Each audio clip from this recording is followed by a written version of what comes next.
Society में सब कुछ नॉर्मल चल रहा होता है। गप्पू सेना बैठी होती है कंपाउंड में, पर तभी एक पोस्टमैन वहां आके एक लेटर देके जाता है रिंकू को। और रिंकू के लेटर को देख के सब एक्साइटेड हो जाते हैं कि किसका लेटर है और क्या होगा उस लेटर में।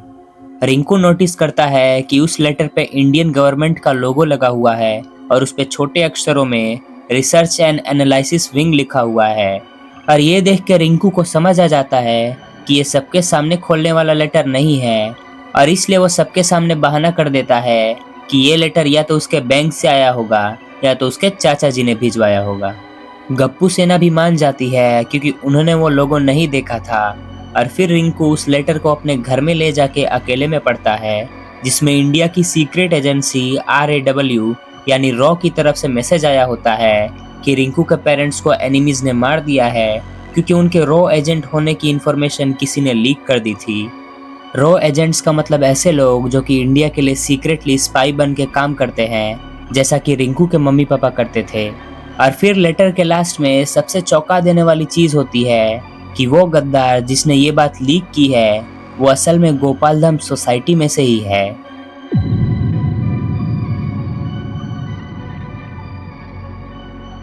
तो स्टोरी को आगे बढ़ाने से पहले फटाफट से वीडियो को लाइक करके चैनल को सब्सक्राइब कर लो और जल्दी से 20 के सब्सक्राइबर्स कंप्लीट करवा दो।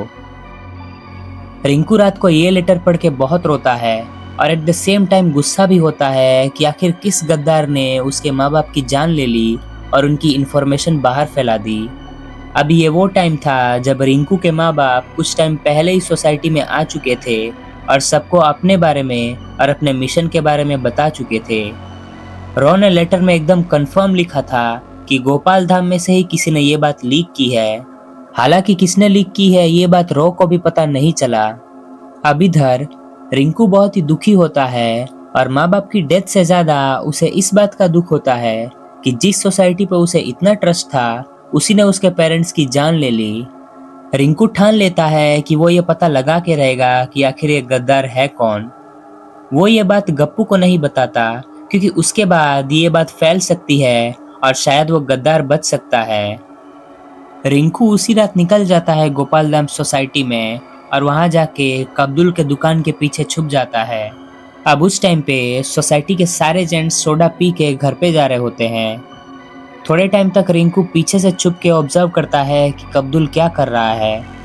रिंकू को कुछ भी खास देखने को नहीं मिलता। रिंकू वहां से जाने का सोचता है, लेकिन तभी कब्दुल के मोबाइल पे एक कॉल आता है। रिंकू उस कॉल को सुनने के लिए रुक जाता है। कब्दुल उस कॉल पे बात करने से पहले चारों ओर देखता है और फिर बोलता है कि बोलो क्या कहना चाहते हो। सामने से कॉल पे कुछ आवाजें आती है, लेकिन साफ साफ पता नहीं चल पाता कि क्या बातें हो रही है। लेकिन कब्दुल रिप्लाई देता है कि तुम्हें जो चाहिए था वो मैंने दे दिया है, अब तुम्हें क्या चाहिए। अब मैं कितने दिनों तक ये करूँ, मुझे ये सबसे निकलना है।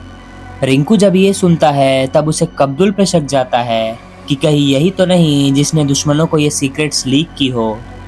फिर वो आगे की बात सुनता है।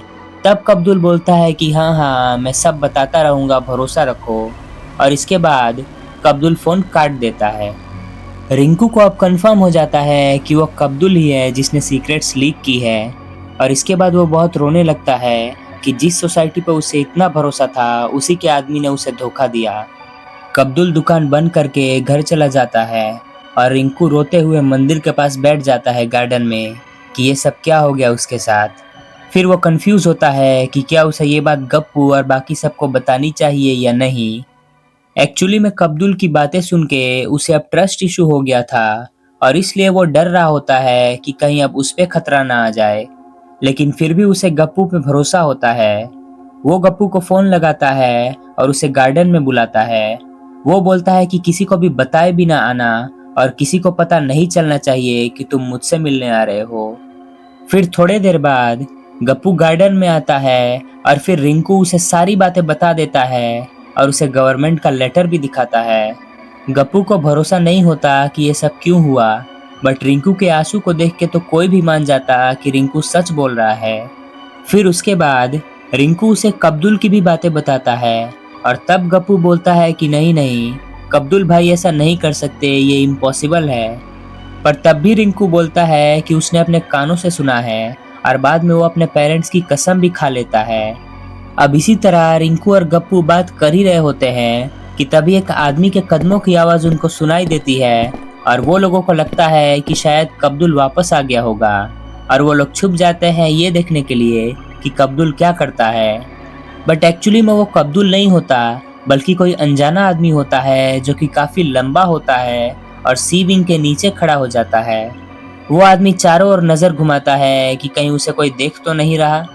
फिर उसके बाद वो अपना फोन निकाल के एक मैसेज करता है और फिर किसी की राह देखता है। गप्पू और रिंकू भी वहीं पे नजर लगाए हुए होते हैं कि कौन आ रहा होगा सी विंग से। तभी नीचे सायर भाई आता है और उस लंबे आदमी से पार्सल लेके चला जाता है और जाने से पहले उसे बोलता है कि किसी को भी इस बात के बारे में पता मत चलने देना। और फिर सायर भी चारों तरफ देखता है कि किसी ने देखा तो नहीं और फिर अपने घर में चला जाता है। ये सब देख के तो गप्पू को भी शक जाता है कि जरूर कुछ गड़बड़ है। बट फिर वो सोचता है कि अगर कब्दुल भाई ने ये सब गड़बड़ की है तो सायर अंकल ने ये कौन सी चीज ली उस लंबे आदमी से और इतना छुप छुप के क्यों लिया उससे। फिर उसके बाद रिंकू गप्पू से पूछता है कि क्या हमें ये सब बातें अपने बड़ों को बताना चाहिए।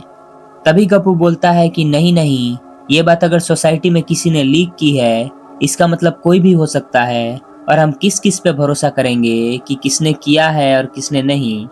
हो सकता है कि ये सब कब्दुल भाई ने या फिर सायर अंकल ने भी किया हो, लेकिन अभी यह प्रूव नहीं हुआ है और ना ही हमें कोई स्ट्रॉन्ग प्रूफ मिली है ये सब के लिए। इसलिए अभी हमें सिर्फ अपनी गप्पू सेना में ही ये बातें रखनी चाहिए और कहीं नहीं। फिर ये सब बातों के बाद गप्पू और रिंकू अपने अपने घर चले जाते हैं और अगली सुबह सेठालाल के घर में एक पार्सल आता है और वो भी सुबह के 6 बजे और उसके लिए सेठालाल एकदम सुबह सुबह उठ चुका होता है। गप्पू जब सुबह पानी पीने आता है तब वो देखता है कि एक डिलीवरी बॉय उसे एकदम सुबह सुबह पार्सल दे के जा रहा होता है, जो कि यूजुअली कभी नहीं होता क्योंकि डिलीवरी बॉयज कभी भी इतनी सुबह नहीं आते और ना ही सेठालाल इतनी सुबह उठता है कभी। इसलिए गप्पू को ये सब थोड़ा अजीब लगता है, लेकिन फिर वो सेठालाल के पास जाके पूछता है कि पापा इस पार्सल में क्या है, मुझे भी दिखाइए। पर तब सेठालाल उसे मना कर देता है और बोलता है कि जा गप्पू जाके सो जा, ये तेरे काम की चीज नहीं है। अब गप्पू उससे ज्यादा सवाल नहीं करता, लेकिन सेठालाल के हाव भाव देख के उसे उस पर भी शक होने लगता है कि कहीं पापा भी तो उसमें मिले हुए नहीं है ना। रात को सायर अंकल ने एक पार्सल लिया और सुबह पापा ने, कुछ तो लोचा जरूर है। अब उसके बाद गप्पू चिड़े के घर में मोनू को बुलाने जाता है। तभी जब चिड़े गप्पू को देखता है तब वो अचानक से शॉक हो जाता है। उसके हाथ में कुछ डॉक्यूमेंट्स होते हैं जो कि वो गप्पू को देखते ही फटाक से छुपा लेता है। गप्पू को ये काफी अजीब बिहेवियर लगता है और वो चिड़े से पूछता है कि अंकल आपने क्या छुपाया मुझसे, ऐसा क्या है उसमें कि आपने फटाक से छुपा लिया। तभी चिड़े बहुत ही चिड़चिड़े आवाज में जवाब देता है कि गप्पू तुम्हें क्या करना है उससे, तुम यहाँ क्यों आए हो ये बताओ। अब गप्पू बोलता है कि मैं मोनू को बुलाने आया हूँ। तब चिड़े बोलता है कि ठीक है और फिर वो मोनू को भेज देता है गप्पू के साथ। गप्पू को चिड़े का बिहेवियर सबसे अजीब लगता है क्योंकि वो यूजुअली मोनू को उसके साथ जाने में बड़ा चिक करता है, लेकिन इस बार उसने बिना कुछ पूछे ही जाने दिया। गप्पू इसके बारे में काफी सोचने लगता है, लेकिन फिर वो ये सब दिमाग से हटा के पूरी गप्पू सेना को क्लब हाउस में बुलाता है और सारे विंडोज और दरवाजे बंद करने के बाद वो बड़े ही सीरियस टोन में ये सारी बातें जो कि रात को हुई थी वो सबको बताता है।